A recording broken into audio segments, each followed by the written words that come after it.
Good morning, ladies and gentlemen, boys and girls, and all those event professionals across the Arizona Valley of the Sun. We are here to have some fun.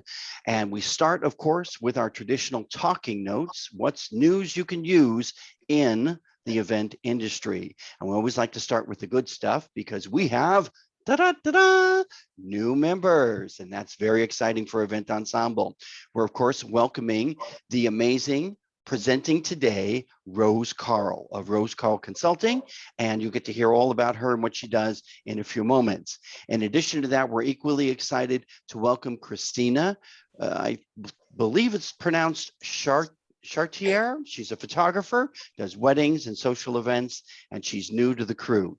And joining us this morning is Shelly with creations by Mama Shelly. And she does diaper cakes and towel cakes and themed cakes that are not really cakes you can eat, but that are actually presents and gifts that you give to people.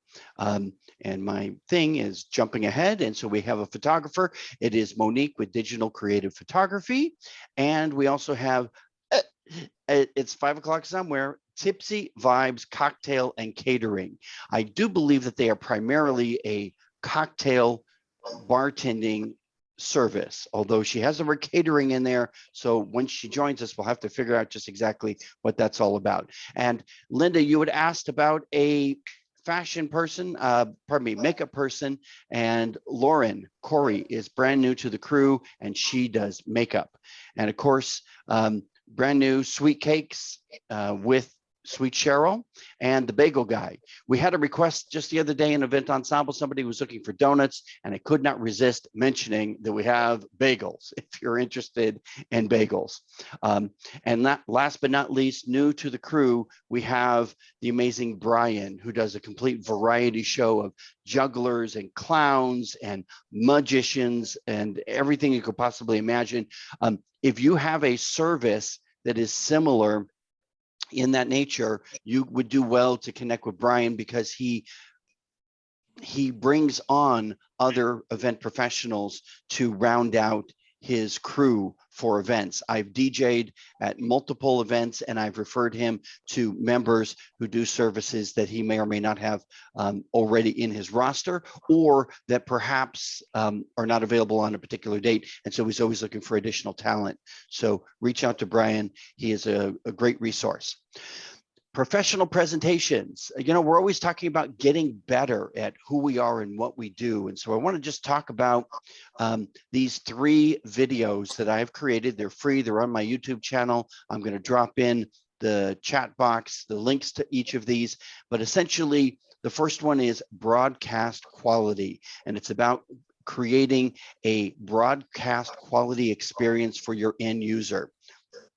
And I'm not going to go into all the details except to say that they're each 8 to 10 minutes long. So it's not a big, huge investment of your time, but they are packed loaded with information. The second one is connecting with your audience. And that's what we all want to do when we present. It's not enough that you have information. You need to provide inspiration first. And once you have that inspiration coming across, then you can share that information and they'll be open to what it is that you want to share. And last but not least, in this trilogy of professional presentations, we have this idea of improving attendance. Whether it's an online experience or an actual in-person event, it's not enough that you have a great show and it's not enough that you have super content. You need to have something that is going to draw your audience to want to join you, and that can do that for you by watching that video.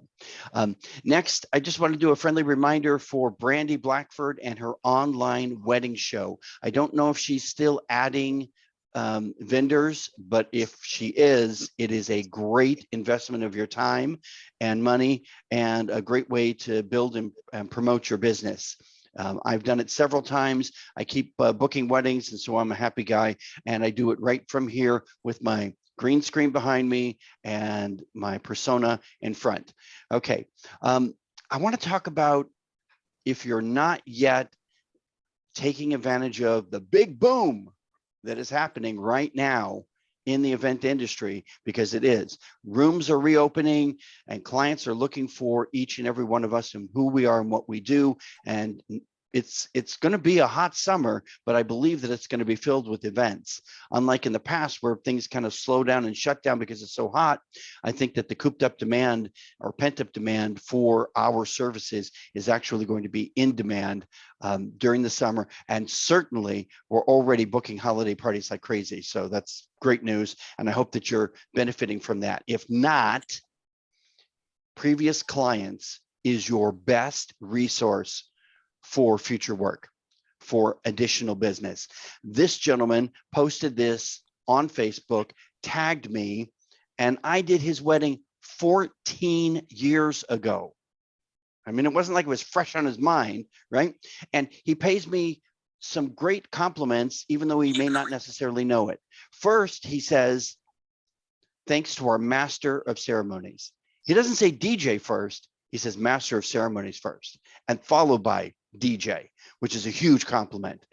He tags me, which is better than just writing my name and not tagging me. He mentions the company name, even though he spells it wrong. But in addition to that, he talks about it being the best wedding that he's been to in the last 14 years, which every husband and wife should say that, but that he says that his guests are still saying that, which means that his guests in the last 14 years have not been to a better wedding. Man, that's a huge compliment. And I didn't do this, but what I did was I sent him a happy anniversary message. And the happy anniversary message was the spark that inspired him to write this. And I mention this particular message because it's so powerful, not just because it has their two names on the front of it, but in addition to that, it talks about how many years they've been married, and it names the song that they first danced to on their wedding day. So it's a very, very personal touch that makes them go, ah. And if you're not doing this with your clients, then we should talk about you and In Favor. And that is a shameless plug for that. But even if you're not using a service like In Favor, I highly recommend that you do this with your previous clients. It's never too late. Even if you haven't reached out to them in years, you can still reach out to them as long as you have their current contact information. And last but not least, the big white elephant in the room, in person. We're doing events. We're in person at those events with or without a mask, whatever your political standing is on that. So the question I have is, are we ready to return to in-person meetings? I got my 2 shots and I'm ready to roll. Whether you're getting shots or not, I'm interested in your personal feedback. The situation is changing rapidly. It was only 4 weeks ago that we did a poll and everybody was like, well, I don't know, maybe, I'm not sure. But now 4 weeks later, they're dropping the mask, requirements, and everything is open and we're all doing events. And so the question again is, are we going to start meeting in person? I'd really like to hear from you. Drop me a private message, a DM, whatever you call it. You've got my email address. Let me know what you think. And those are my talking notes for today.